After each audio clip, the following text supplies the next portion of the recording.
You're listening to Spotlight, the podcast that fosters connections with veterans and military spouses. Here's your host, Bob Louthen.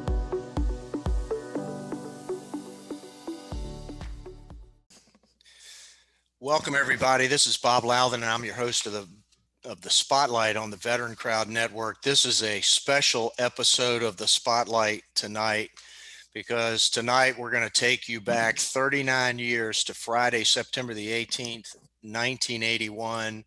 I'm very pleased to have on the program tonight as my guest what became known as Checca's Raiders. And you're looking at this photograph here going left to right. Our guest tonight, Gray Scott, then Steve Checca, Jeff Modisett, Dave Shutt, and Phil Dederer is not with us tonight, but also our guest and a very special member of the team is Jane Checca. Welcome, everybody, to the program. I really appreciate you guys being here tonight, and I'm going to kick this thing off by asking Jeff and Steve Checca, how in the heck did this thing get dreamed up almost 39 years ago? Well, I think, Jeff, if you remember, we were probably sitting on our Dyke's bed at one point after listening to maybe Meade or somebody talking about as they were rats, or when they had last gone to West Point, and they raised the flag up on the pole at Mitchie Stadium. And, we put that kind of in the back of our head for a while. And so we fast forward 4 years later, then we after coming out of the summer ROTC down at Fort Bragg, we knew everything about reconnaissance, and got back to VMI in August, right, Jeff? And kind of put it together because I think this was one of the first football games we had that year. That's right. It was. Steve and I both dyked for meat spots in the class of 79, and as most classes at VMI will attest, each class tries to outdo the class before them. At least that's the way it was back in the late 70s and the early 80s. So since Steve and I dyked in the same room, we were mercilessly filled with stories from the year before when they had raised a flag and fought their way up to the MacArthur flagpole at West Point. We really didn't have any clue what we were going to do in the future, but we just knew we had to top them because, of course, the rivalry of the classes.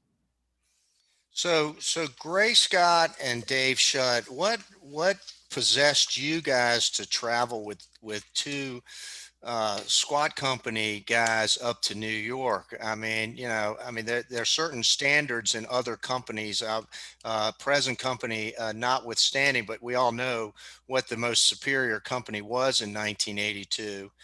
Gray or Dave, do you have any comment on that? As a bio major, all I did was study, and so it was a chance to get out for a weekend. There you go. Let's go. Let's go. Okay. I knew I'd be in trouble with Dave and the rest of it. That's not true, Crawl. It's as you know, I was very studious. I was an excellent student, as my grades will attest to. So I was looking for any opportunity not to do something, but Chicago drafted me. So I was just a soldier in the Checca Army under the command of Field Marshal Modisett. And I just did what I was told, and it all worked out well. But we couldn't have done any of this without Jane. So I'll let you go from there. Before we segue into Jane, yeah, I know. Before we segue into Jane, I want to ask a question, Dave. I've heard you were recruited because you were the country boy from Buena Vista, and all the other city boys didn't know how to handle farm animals. We're going to let the animal husbandry thing pass for right now, because you said it was a PG rated show. So we're going Very to good. Thank you for reminding us. Okay, yeah. So let's switch gears on I guess on Wednesday before the football game. Maybe you guys drive up to Long Island to the Checca home out there, and now the plan is hatched. Jane, how did you get drawn into this? And let's talk about your role in all of this. Well, Bobby, let's go back a little before we even got to out of VMI that weekend. We had a lot of planning that went back and forth. They had given us some local maps of what was going on and where cadets were forming and where the parades were going to be and the check formations and things like this. And I think we used that as basically as our guide. And I think we had a new officer that had just come to VMI, who was a recent West Point graduate. So we had talked to him about it, and he kind of gave us the thumbs down. It's never going to happen. It's never going to happen. And that's when we jumped in the car and we had a different motivation on the way up there. Is that if not, we're going to take an academic day. Yeah, throwing down the gauntlet, huh? Yeah, we're going to have an academic day. We're going to go up to the Hilton on the Hudson and have a nice time, right? Okay. All right. So Jane, how did you get drawn into this plot? Well, let me just interject for a second. Dave was perfectly comfortable coming to New York because he'd already spent his summer at our house. Hadn't you? Yes, absolutely. So they showed up. It was a great summer, wasn't it? It was a wonderful time. That's right. And Stephen said to me, you know what, we're going to take a trip tomorrow morning. Do you want to come with us? And I said, sure, I'll come with you. What are we doing? And he goes, we're going to steal this mule. And it didn't seem any more far-fetched than all the other things we had done. Okay. And it worked out too, because my parents happened to be, I'm pretty sure they were in Costa Rica at the time. So they had no idea that any of this was going on. Right. And which played into it later. So I said, whatever you want to do, we'll do. That's fine with me. And So you guys drive up. That's all the forethought it took. Well, I'm sure there wasn't a whole lot of forethought to anything these guys have done, but in any case, so you get up to West Point and they sent you on a mission. Talk about the intelligence gathering exercise that you did. It was very, very detailed. It was a lot of intelligence. It was like the MI5, in London. I went into the paddock area and into the barn, and there were no mules there. And I went up to an officer there and I said, it's so disappointing. We're traveling. My father is, an alumni here. And I wanted to see the mules. And they said, oh, no, they're out, in another pasture. And I said, do you bring them back? He said, oh, sure. We only keep them out there when we play Navy. They'll be back later. I said, how do you even transport them out there? How do you get them onto vans? He said, you know what they love? I said, what, oats? And he said, no, Hershey's Kisses. That's what we feed them. They go anywhere for Hershey's Kisses. So I had a really nice conversation with them, and then I walked out, and that's really all the intelligence it took. Well, intelligence with the other four on the phone call is, So Jeff and Steve, tell us a little bit about the planning after she returned with all of the valuable intel.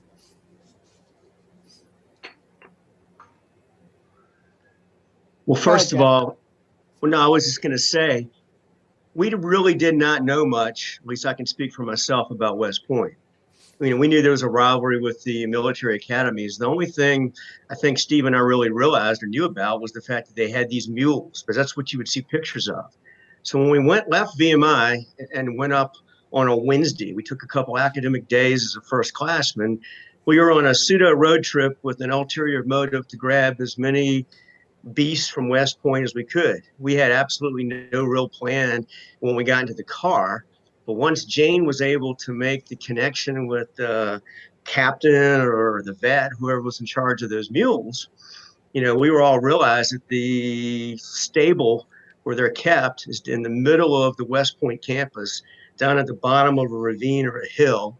All their academic buildings surround it. And we said, well, we can't do anything during the day. Let's hang out and go up to the next town.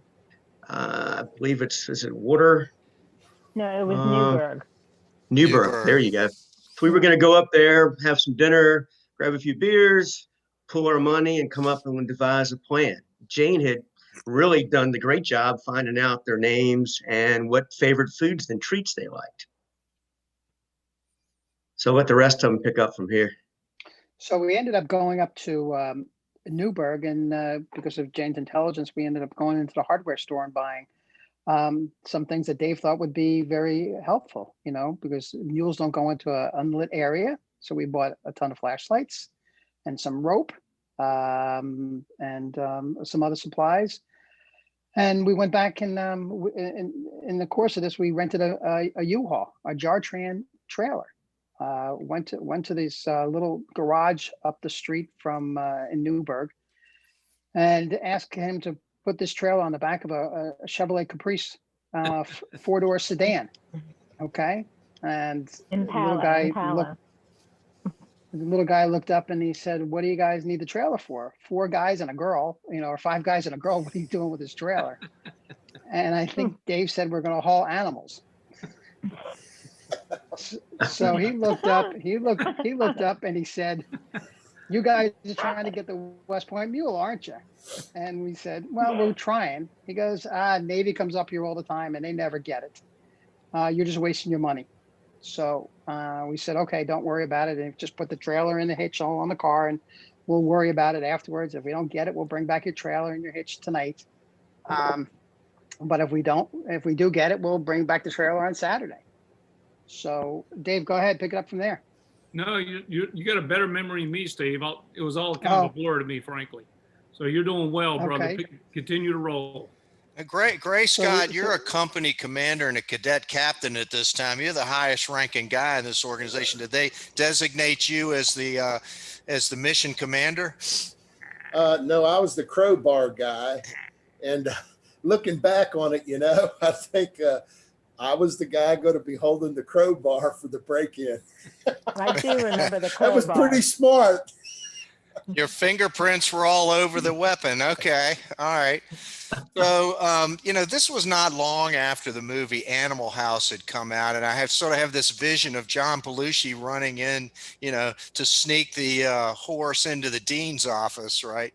But how did you guys attack the objective, Dave? You were in the military, retired from the Army. Come on, what was the forward edge of the battle area like? Tell us a little bit. No, this was more of a civilian, break and enter operation is what this was. The crawl broke the lock. We went in. I remember luring the animal out. We had some bags of whatever Jane was talking about. I think we had some chocolate and apples or something in there, and it loved it. We walked it right out. Now, what is interesting? Hold on, Dave. We had to chase those mules around that corral. Yeah. It wasn't that simple. This is where the dispute is beginning, folks. I mean, there's so much urban legend. Of course, we're a little bit older now. Hey, Dave. Doesn't anybody remember having? Yes. It wasn't that easy. Jeff, you remember? Yeah, 3 of us went into the corral, and I can tell you right now, we went after these beasts. And Dave, you were from BV. I think you were surprised as well. I'm from Richmond, Virginia. The others were from Philly and New York. And we thought if you mated a horse and a donkey, they got smaller. We had no idea the immense size of these beasts. Huge they were. These are freaking huge beasts. And so the 3 of us went into the corral in the middle of the night. It's probably 11 o'clock. They're studying with academic lights on all around us up the hill. And they were taking late study like people would do, or cadets would do at VMI. And I remember we were chasing them with a rope and a lasso, the 4 mules around the corral, trying not to make noise. They wouldn't come near us until we found out. Jane had obviously done all the intelligence work and found out about the gluttonous appetite they had for sugar.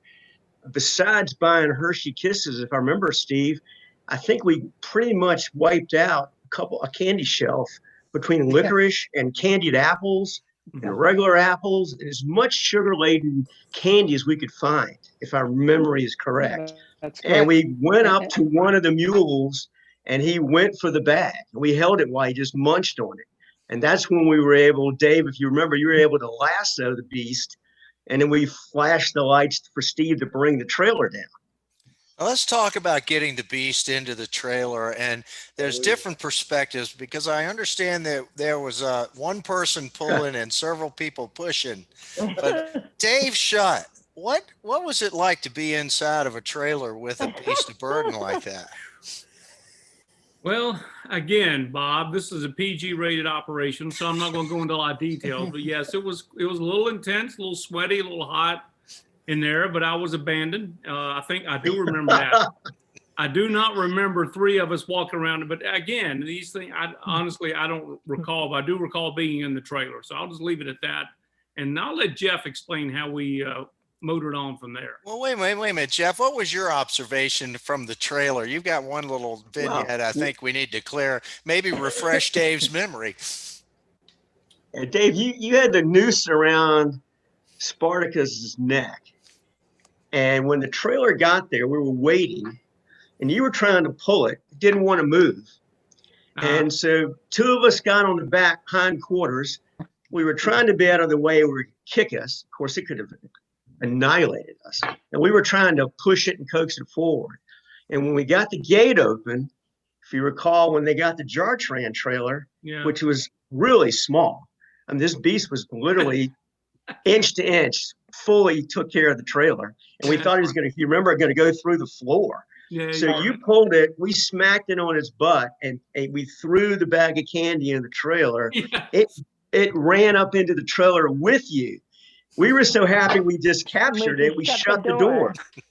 And then all of a sudden we hear all this cussing, and it started stomping the floor. We literally thought it was going to break the trailer floor. And we heard you cussing, and we're like, shit, we've left Dave in the trailer. So all I remember is opening the door quickly, and you shot between all 4 legs that were stamping up and down and ran out of there.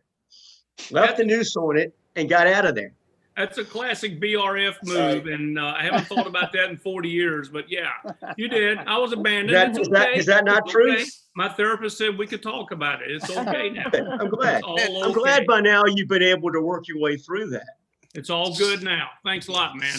I didn't need to remember that. That's okay. Who was driving the vehicle? Is that you, Steve? Yeah. So you guys are trying to be stealthy, but the official report says when you were driving, the cadets reported that the car pulling the trailer down the road to the stable rattled and banged like a garbage truck in the early morning hours. That's in the official report. So how did you get out of there without alerting everybody? And what escape route did you take?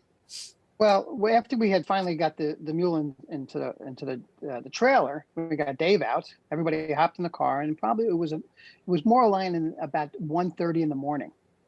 And if my understanding, it's not unusual for visitors to visit West Point at that time. You know, people traveling through the area with mobile homes and trailers and things like this. So, as we tiptoed away from the stables, we drove right past Mitchie Stadium, where there were two security guards sitting out there drinking coffee.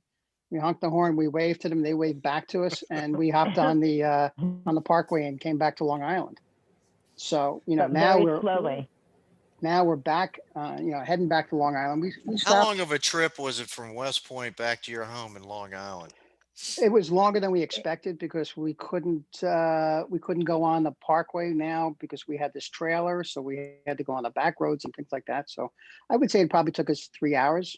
We didn't get back to Long Island because we had to stop for a number of times to open it up to make sure it wasn't dead. Okay, it didn't have a heart attack, and then we just dropped the trailer and just be done. But we got back to Long Island about 4:30, I guess, in the morning. We pulled in the driveway. Steve, yep. Just to interrupt for a minute, do you remember grazing the beast on the road a couple times on the way to your parents' house? Talk about an experience. We got a mule in the middle of a median strip on a multi-lane highway. At 3:30 in the morning. Attract any attention at all. Not only No. and with it's a got big A on front. its. Yeah. Okay. All right.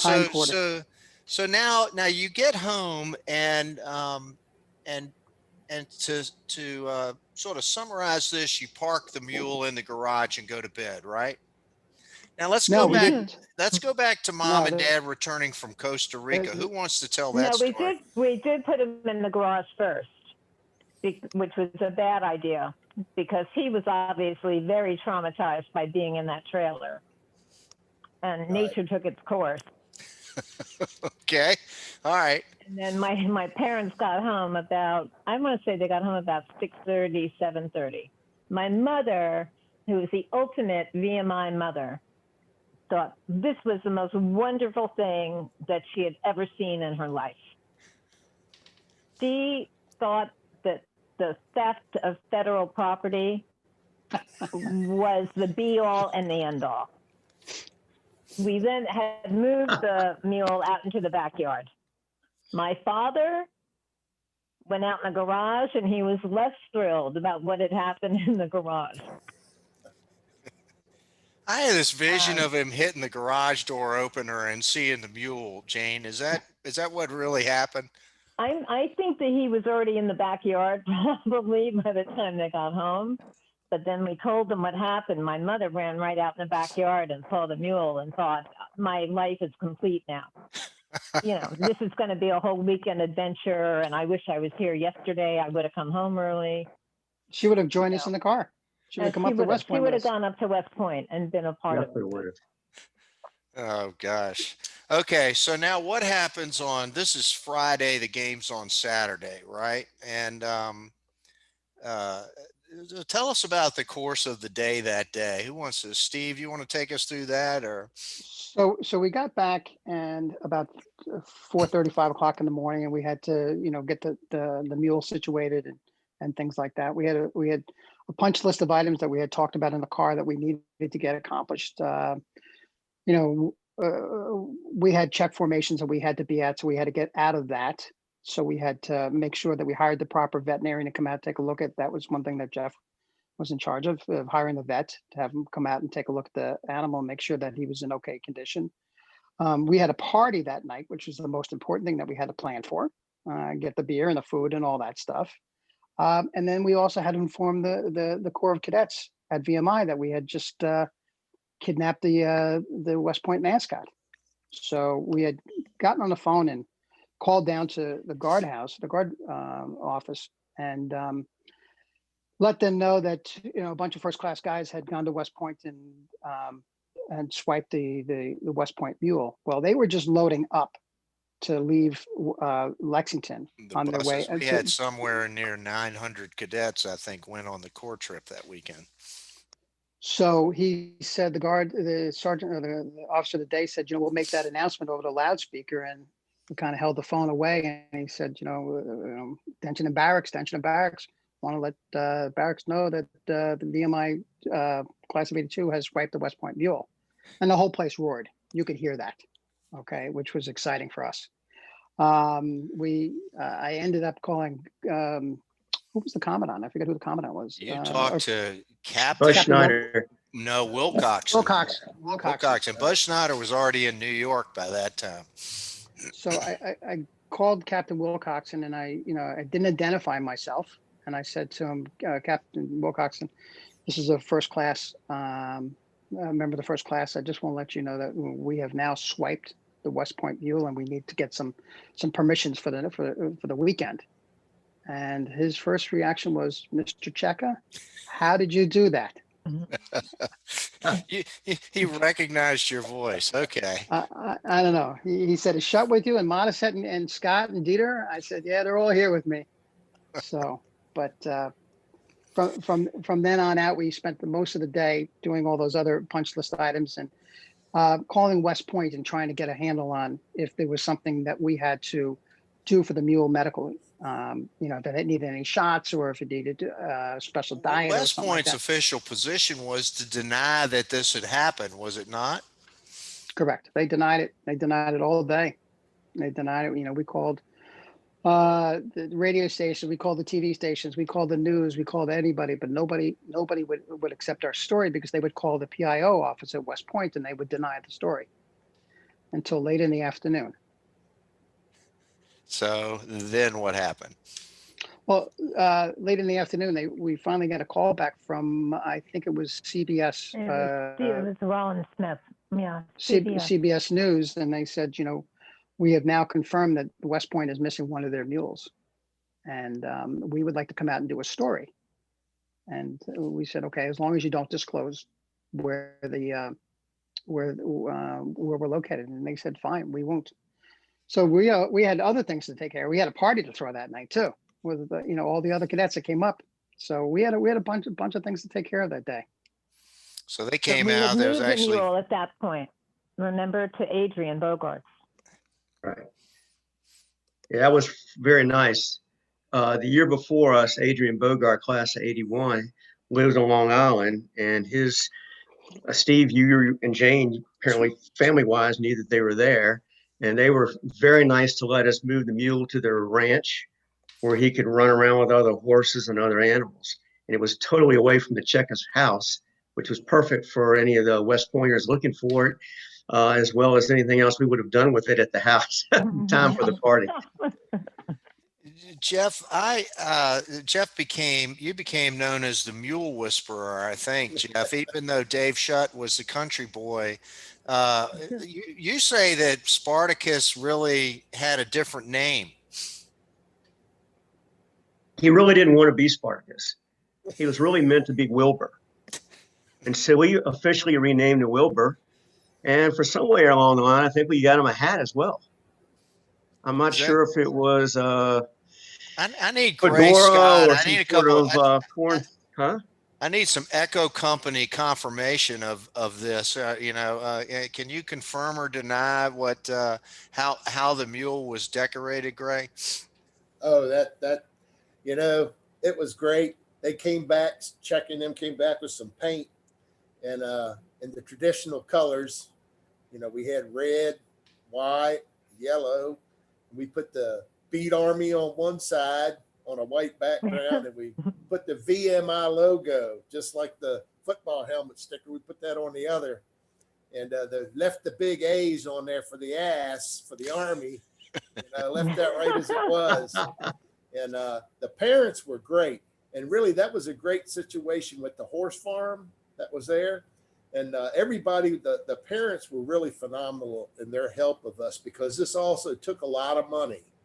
It took a lot of money. How much money did you guys spend on this project? We haven't even figured out the final bill, but it's under audit. It's under audit. It's under audit right now. Yeah. Okay. Special committee. So as well organized and planned as the kidnapping was, what were the planning stages that went into trying to return the beast to Mitchie Stadium? That was much more thorough and complicated. By the way, I do have a quick question, because I've got to get Dave Shutt to respond on something. What are you drinking, Dave? I'm having a little Belmont Farm Copper Kettle bourbon. Would you like some? I send it on over. Okay. It's way past cocktail hour. That you're like, I got people waiting here. It's an hour and a half past cocktail hour. You got ETH. Okay. Dave, very appropriate, by the way. I'm glad you're drinking bourbon. Okay, well, I just didn't want anybody to think that Dave was just a man of few words here, but I wanted to make sure we got him something to, I mean, what's your perspective on all this, Dave? Or do you remember much after the party on Friday night? I mean, what was the party like on Friday night? As I said, I was just a soldier in the Checca Army. I was under the command of Field Marshal Modisett, and I just did as I was told and moved along smartly. So these boys got a much better read on than I do. I'm just glad to see them all together one time and reminiscing about this. But I'd forgotten so much, but they're doing a great job. Let me ask a question. Was not West Point out trying to find the mule pretty aggressively on Friday and Saturday? As a matter of fact, West Point called my house. I don't know how they got the home number, but they called my house and kept calling and getting my mother and saying, "We know you got federal property that you've stolen." And my mother kept going, "I have no idea who you are. I have no idea what you're talking about. Please stop calling here." So how they finally figured out, it was soon, it was late morning, where our address was and what our phone number was. But to my mother, it was a lark. Yeah. She was like, I could care less whether you keep calling my house. Now I'm trying to sort things out here. Steve, did you not have a conversation with the Attorney General, or is that Is that a Yeah. little bit of urban legend? No, that was, That's later. well, the next morning when after the party and everybody kind of was regrouping, I got a yell from downstairs from my father that I have a telephone call about 7:30 in the morning. And I come downstairs and I pick up the phone and I go, hello. And he goes, the caller identifies himself as the Attorney General Smith. And he says, Mr. Checca, I understand that you're in the possession of the West Point Mule. I said, yes, sir. I'm not going to lie to the Attorney General. And and he says, if you return the mule before the game, there'll be no charges pressed. Just very casual like that. So I said, what would we be charged with? He said, theft of government property, of course. So I think Dave was sitting at the table there, and I turned to Dave and Jeff, and I said, the Attorney General says if we bring the mule back before the game, we won't be charged with anything. And I think the response was something that we can't repeat on this family channel. And I replied back to the Attorney General that we appreciate his offer, but we're going to decline it. And he said, thank you very much. We'll see you at the game. So now, as Gray said before, I think it was harder to bring it back than it was to take. Now we had this mule we couldn't get. We had to get him back to the stadium, and everybody's looking for him. Everybody's looking for him. Okay, Okay. Bob. Genius. On Friday night, Steve just didn't have food and beer for people coming up on the core. If I remember correctly, he had 5 or 6 kegs of beer that the Checca family had put forth for all the people on the core to come up. They had to come up early to go to a big party on Long Island. So in a 48-hour period, the Checcas have a massive party for people from VMI that have come up. And obviously the mule's been borrowed during the same time period and everything else is going on. And we get interviewed by the largest CBS affiliate in the world, and it's literally less than 48 hours. It's probably in 36 hours. The reality is West Point cadets came to Steve's house looking for the Yes, they mule did. during the party. I remember seeing 2 or 3 of them. They were all over Long Island because when the news came out at was it 6 or 6:30 news, Jane or Steve or, Yeah, or it Dave would've or been Gray? like the 6 o'clock They said news, yeah. somewhere on Long Island, and they had a picture of us around the mule, and we just did like a VMI cheer, Rah Virginia Mil, and they would just put out somewhere on Long Island. And so they knew it was Long Island, and they just fanned out in the entire, immediate area looking for it. So it's such a great opportunity that we were able to have with the Bogarts ranch was unbelievable. Otherwise, we would have been sitting in jail today still for theft of government property. Steve, I'm sitting there, if you'd been a little quicker on your feet, that morning when the Attorney General called, you could have said, we had a party here last night. We had a bonfire. We had a barbecue. Did you know they taste like chicken? Everybody Okay. rode the mule. Yeah. So how are you guys going to get the mule back to West Point? Tell us, somebody share that story. Steve, he rented this humongous equestrian trailer. It was like it's like a giant bus with windows all the way down the sides that you would be hauling like to a horse show. Huge thing. I don't know how many hundreds of dollars that thing cost. But Steve figured if I drive this thing onto the base, they're going to think for sure that Spartacus is in here. And you guys go in the back gate, back the way we stole him, that we took him, kidnapped him, take him back in the little jar tran trailer. And that's Is everybody precisely going to what we did. corroborate this story here? We got a corroboration here, huh? Well, that's what we ended up doing. But initially, besides Jane and Steve Checca being so resourceful, Steve, you and Jane, correct me if I'm wrong, but your sister Kathy, Mhm. who had her She own rented. limousine business, Right. started planning with us. Is that not right, Dave? Yep. And she came up with the whole idea, I thought, to help us form a concessionaire firm that we needed to get to the stadium in order to replenish concessionaire cups. products.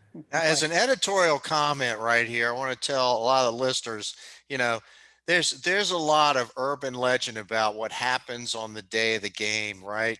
Including Darren McDew riding triumphantly into the stadium on Spartacus. And I wish I could say it was true. We could get Darren on the call and get him to corroborate. But now we're going to But try to get down to the nitty gritty.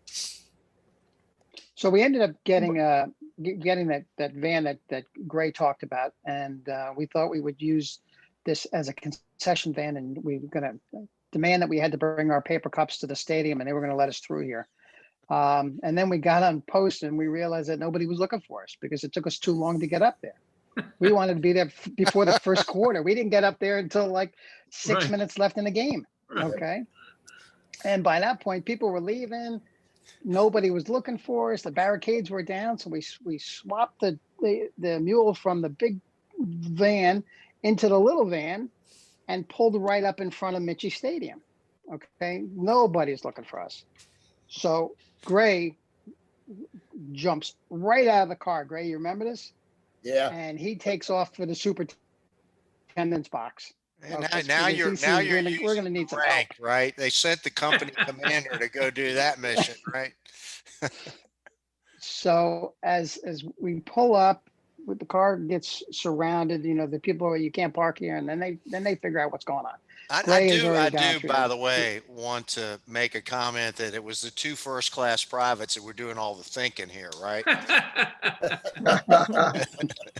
All right, continue.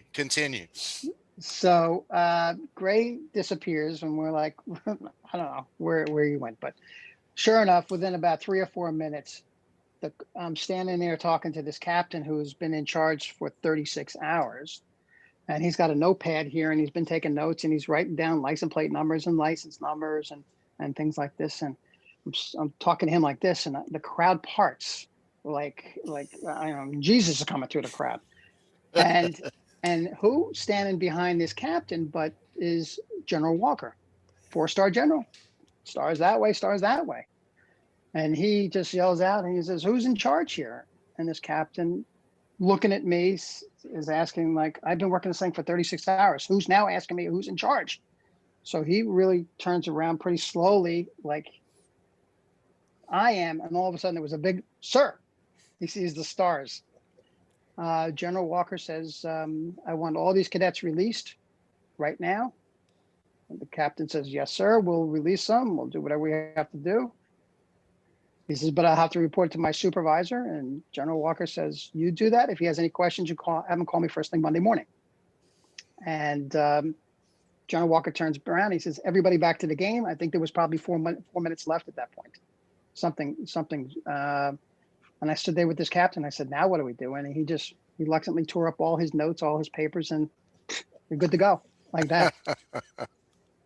Hey, you've reminded me of a story. At our 25th reunion, we invited Buzzy Snyder and Chaplain Caudill back for our 25th reunion, and they sat with us at the table on that big dinner Saturday night, I think. And Jeff, you had the opportunity to share with Buzzy Snyder the first time your perspective. This is 25 years later. And so Buzzy Snyder said, had his perspective. He had arrived at West Point on Friday and said that the reception he got was pretty cool.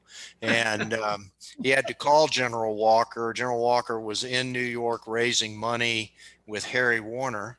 And so the scene from the movie, "Sir, you've got a call." And he walked over and General Walker answers the phone, and Buzzy Snyder said, "Well, sir, I've got to tell you a story. Evidently, some of our cadets have snuck onto West Point and kidnapped the Army Mule." And Buzzy said the phone went silent for about 10 seconds, and then General Walker busted out laughing and said, "This is the greatest thing. I think he said, you got to be, me." But anyway, so a very exciting week. Any closing comments, any exclamation points on this? You guys came back to Lexington as heroes. Of course, we won the football game 14-7. We were probably a 3 touchdown underdog that day. I don't know, Dave Shutt, did you go into the farming after graduation or? No, that pretty much cured me of animal husbandry and rodeo and the other things. I was a little scarred after the event in the trailer, which we won't talk about. But Do you still have nightmares about being locked in a trailer with large animals? again, Bob, as I said, I'm not to discuss that with you, especially in public. So, Okay. yeah. So But Dave, tell him about your tour of duty where you were at West Point for 30 years as the veterinarian there for the mule. one thing we kind of skipped over, I do want to make comment about it. I distinctly remember someone being pushed on the hood of a car and handcuffed by an MP. Who was that? I actually got roughed around. There was a little MP who came up to me because the mule was kicking and kicking the back of the Jartran door. Yep. And he said, "You have that mule in that trailer, don't you?" And I was like, "You're not allowed to touch that trailer." And he goes, "I'm telling you, you'll get arrested." I said, "I'm not in the Army. You can't arrest me." And I did kind of shove him a little bit. And then he shoved me, and then I kicked him. I And remember then there being an altercation. Yes. there, my mother and sister, I could see them up right at the rim of the stadium. And they were staring right down at me. And they could see me waving my hands around. And they said to me later, "We could see you, and we could see you were taking care of yourself."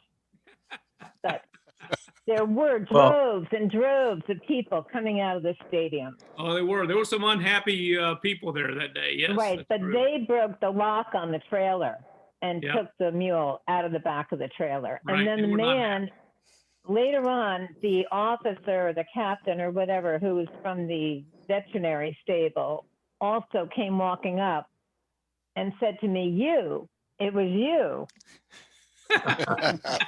That's perfect. He I recognized you. said, "I'm Yes. really sorry, but I had to do what I had to do." Steve, you sent Bob the official report. I haven't read it since we were first classmen, and I'm only going by memory. But I think we did gloss over a few things. Not only did you get the large animal carrier when we create the concession company, but if I remember correctly, we got a driver that was a German-speaking driver, so that if he got stopped and questioned, they wouldn't understand him. Is that not correct? That's 100% right. That's 100% right. I mean, So, and what I remember was the game, we were supposed to get destroyed. We took the mule, obviously, Well, we were in a class rivalry when we were at Rats, but by the time we were first classmen, and unfortunately, that was our last winning football season, is the fall of '81. We had a lot of great friends on the football team. We really wanted to do something to pick up the football team as well as the student body, the core cadets. So I remember being in the big trailer. I think, Gray, you and I are there initially, and it was a long drive. But we got up at the top of the mountain above West Point to wait till a good time to come. And what was happening, we were listening to the game on the radio. Right. So it was halftime, and it wasn't a good chance to go down because at that point, the MPs did have barricades out, and they were still expecting us to come in and do something during the game. And then the longer we waited, they backed off a little bit. And it got to the point where we realized we'd have to do something to get the mule to the game, but the game was so close. I mean, we won 14-7, but I believe when we got into the stadium, Steve, if you remember, we sent the German-speaking driver first. They stopped him, and then we had already, by that time, moved the mule back to the Jartran trailer. We were all in the car with you, and you went through the barricades, pulled up right in front of the stadium. We couldn't believe we got there. And then you're right, Gray went for the superintendent. Dave and Phil and I went to get the Rats because we were going to form a ring around the mule and try to maneuver it into the stadium through their underpass. The problem was it was 2 minutes left in the game. West Point was on like the 10 or 15-yard line. And literally, we won the game, I think, when our brother Rat, Mike Eaton, deflects a ball in the end zone, which could have been a tying touchdown. So we got there right at the end of the game. And you're right, Jane, right when we got out to run into the stadium, there was a bunch of irate mule riders, parents, or whatever that saw the trailer and went ballistic. Yeah. And that's when I remember coming back and seeing you, Jane, being I guess, threatened or manhandled, and you took care of yourself. And the best Yeah. vision I have of the entire day was I didn't know it was a Captain Steve. I thought it was some other officer who was an MP who was going to lose his job from letting the mule get taken to begin with at West Point. But I just remember you being in the car.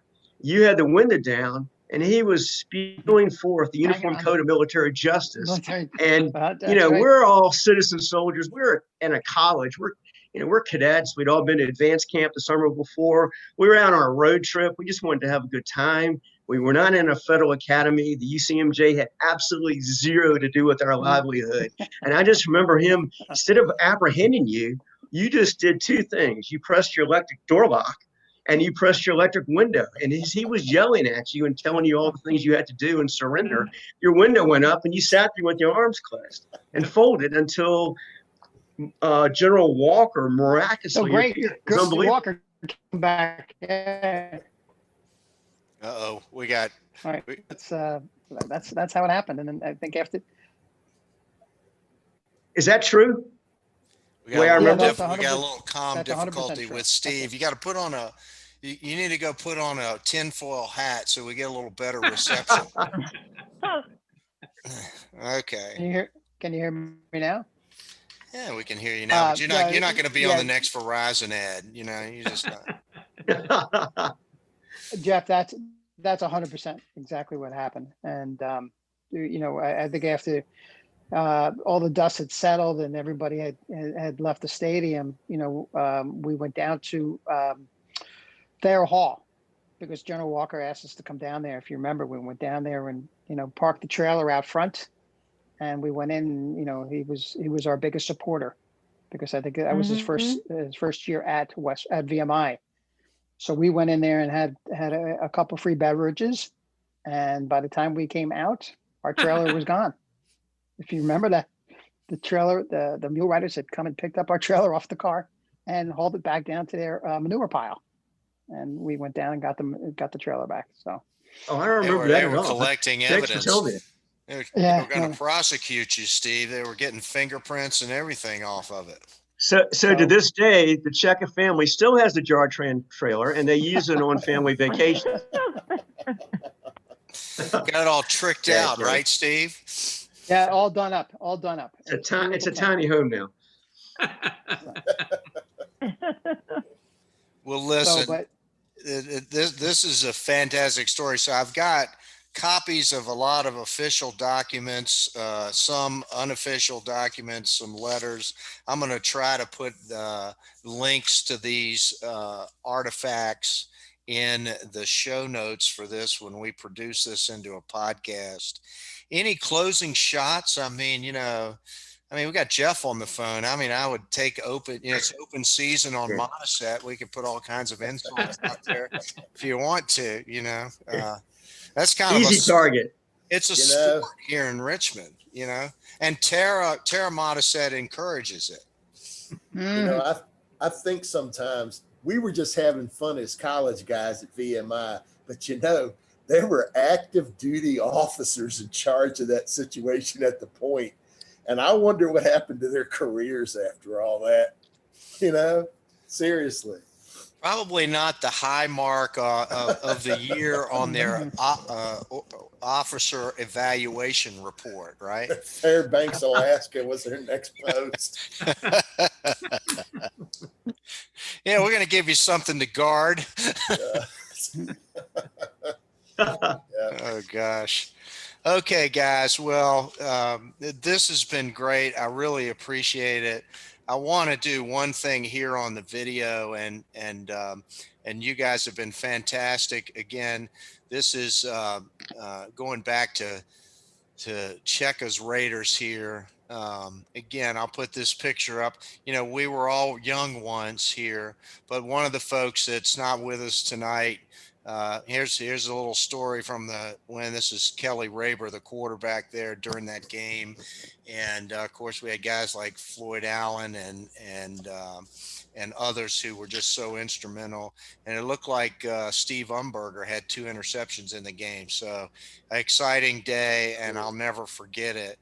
But before we go, I'd just like to dedicate this this podcast to Phil Dederer, who couldn't be with us. Phil passed away in 2012, and any discussion of Checca's Raiders wouldn't be complete without giving some credit to Phil as well. So great to have all of you guys on the program. Again, thanks so much. God bless VMI. And of course, is there any question as to which is the greatest class that ever came through barracks? I'll go down and take a poll. How about you, Gray?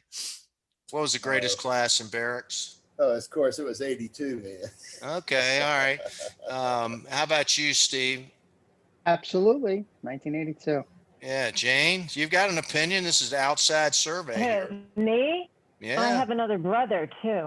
Ah, But okay. You know what? He's Wait a minute. Not Just here. He's not Yeah, here. so I'll say Bobby's not 82. there. yeah, 82. How It about was you, definitely Dave? 82. Hey, Dave. I was told it was 79 plus 3, but I'm not sure what that is. But that's what I was. Okay. And Jeff, how about you, man? Of course, it's 1982. There Dave, you you go. must have been a good rat. You must have listened to all that stuff. I do what I'm I was always in trouble doing push-ups, so I can never do the math.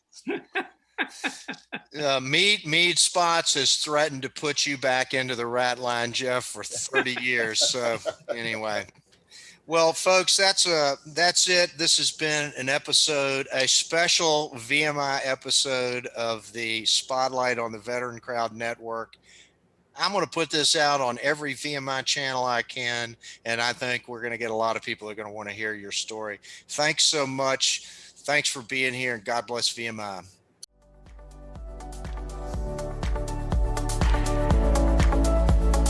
Thank you for listening to Spotlight by Veteran Crowd. We hope you enjoyed today's episode. For more information and uploads, please visit our website at veterancrowdnetwork.com. We'll see you next time.